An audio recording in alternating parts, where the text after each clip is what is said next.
In the following essay, we're going to analyze if actually reality shows are what people like. Millions of people, not only in this country but around the world, are now watching reality TV shows. In fact, according to the New York Times, 15 of the 20 most watched shows last summer were all reality TV shows.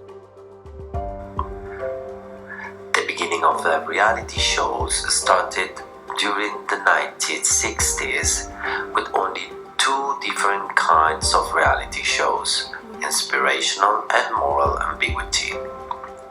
Inspirational programs were the most watched in the beginning of the 60s, but then they start to decrease and shows focus on moral ambiguity,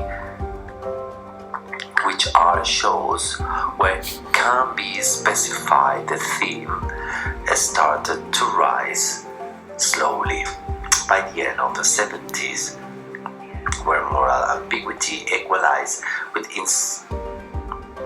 inspirational, and then they cross when Ronald Reagan was the US president by the end of the 80s and beginning of the 90s. Moral ambiguity rose dramatically and inspirational plummets.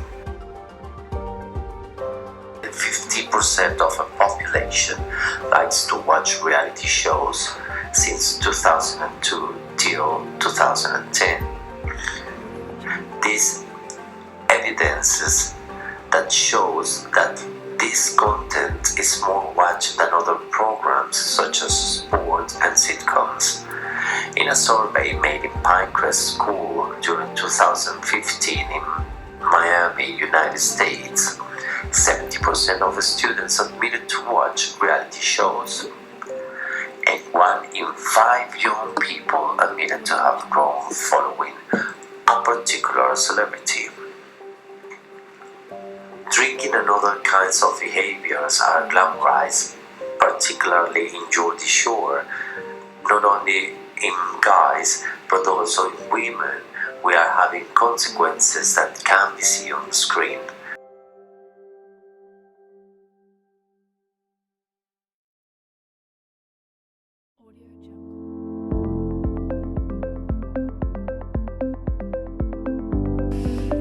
I think that, well, for a lot of people it's relatable. You know, they're watching this reality of people that are going through real life emotions and experiences, even though they might be quite dramatised in a lot of cases.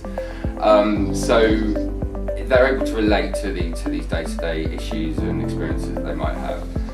It also, for me, I believe that, you know, a lot of the reality TV shows like the Kardashians and the UK shows that we have over here, Made in Chelsea and The Only Way is Essex, it brings some glamour into the viewers' lives that they might not actually have in their own life, and at the end of the day it isn't really reality, it's not normal life, but it gives them that, but at the same time I feel like there's some downfalls within that as well, as in that there's, you know, that they watch this but then realise that they don't have that, and then it can create a feeling of discontentment.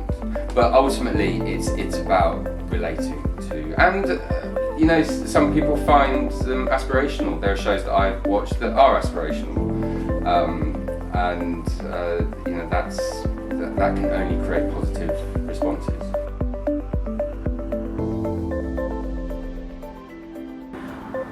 Yeah, absolutely. Like, obviously, just because it doesn't happen to everyone in the world doesn't mean that it doesn't happen to someone. Like, people draw inspiration from, like, anything. Like, it doesn't have to be something that everyone likes. It can be anything. Like, I know that I've drawn inspiration from some things other people have watched and been like, yeah, that's okay, but it's, you know, changed the way that I see the world. So I do think that people could learn lessons that maybe other people might not learn, but that it's taught them is what is important. I do. However you choose to take that, you know, it's there are some real life issues that go on. There's illnesses that people are suffering from in these shows, and then so they see how the people around them deal with that and how the individual deals with that. Relationship breakups. So there are things to learn from it if we're looking at that particular style of show. However, just because that's how they do it in that show and that character does it in that show doesn't mean to say that that's how we as a viewer will go through that experience. But it brings it back to making it relatable again.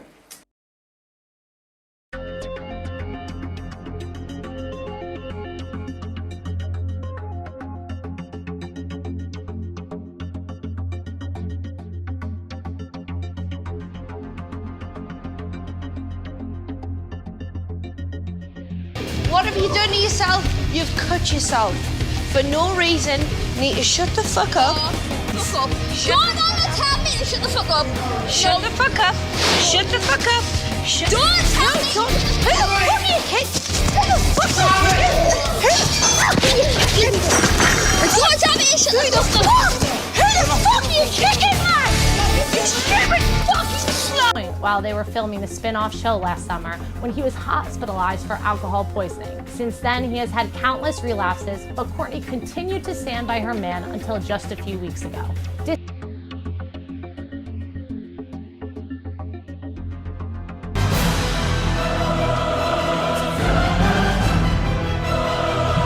The winner of the X Factor is...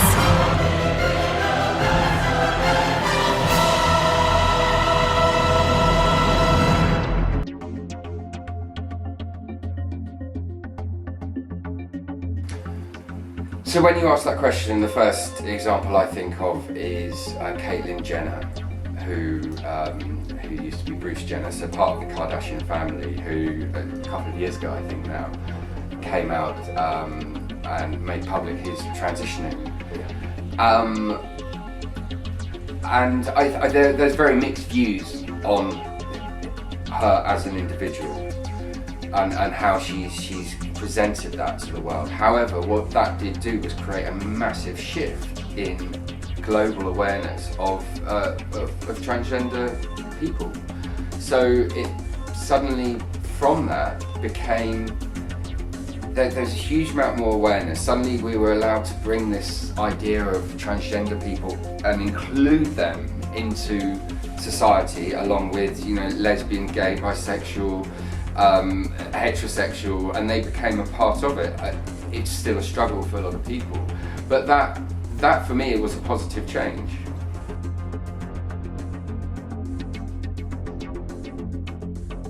Eyes. The camera. Yeah, I understand. Look at me. Eyes. The camera. Unfold your arms now, and don't give me a scallop unless it's cooked perfectly. Do you get it? Yeah, I understand. Look at me. And the attitude. Cook it or off. Yes, sir. And if I talk about a camera one more time, I'll stick a GoPro so you can see how you are. Got it? Yes, sir. Idiot. Putting Matt up.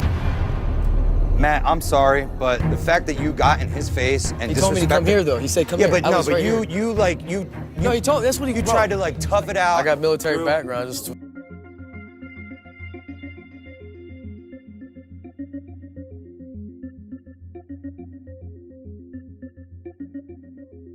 Ratings.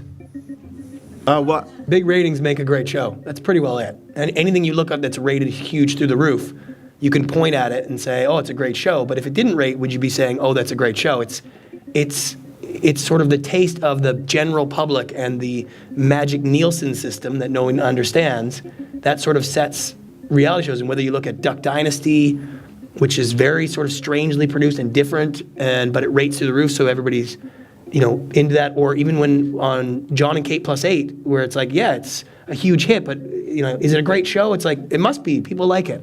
And at this point, the industry sort of dictates that. If your show rates and stays on the air, from my perspective, I say that's great, because the public... Project Greenlight before, and I think that I think in all businesses, movie business, all the ones you're talking about, the hardest thing is sometimes, and I would say the point you're bringing out, just to answer, is we as the producers or the people building it have to be a tiny bit ahead. It's not just following something that works. Somebody came up with that idea first. Somebody put the cameras in the real world. Somebody did, that kind of stuff. And I think that part of it is having some ability to read, what the audience or what people are experiencing. And I think your point about good is people want to see something good. The world's tough right now, so that's a good read of what that is.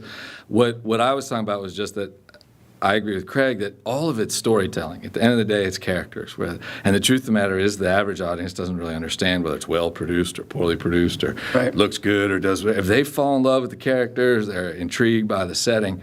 So most of our jobs, I guess I would say, and then just to answer the question in the way you asked me, which is across all of those mediums for me, is just, do I like these people? Do I want to see this? Do I relate to this story? Is this a story? And then the second question, I think, for producers is, what is the best medium to tell it, right? So scripting a story about guys making their first movie, we thought that would kind of suck. Shooting a real guy out getting to make his first movie was interesting. That became Project Greenlight. And feel that is a great show, but how can we make a great reality show? That's our conclusion. The making of a good reality show and the response of the viewers, it is correlated work where producers investigate what viewers like in order to transmit ideas. It is good to bear in mind that when we create this kind of content, we should do it wisely, as it's proven that they can influence and motivate people to well behave or do the opposite. Our social responsibility is focused on educating in some entertaining ways that help to create better values in our societies, so we will have positive social effects. Elitism is out of date. People are no longer willing to accept what broadcasters think is good or bad for them. There is nothing wrong in giving people what they want. If we believe in freedom and freedom of speech, then we have to accept reality TV as an expression of cultural, popular, and democratic taste. Nobody is compelled to appear in reality TV programs or indeed to watch them.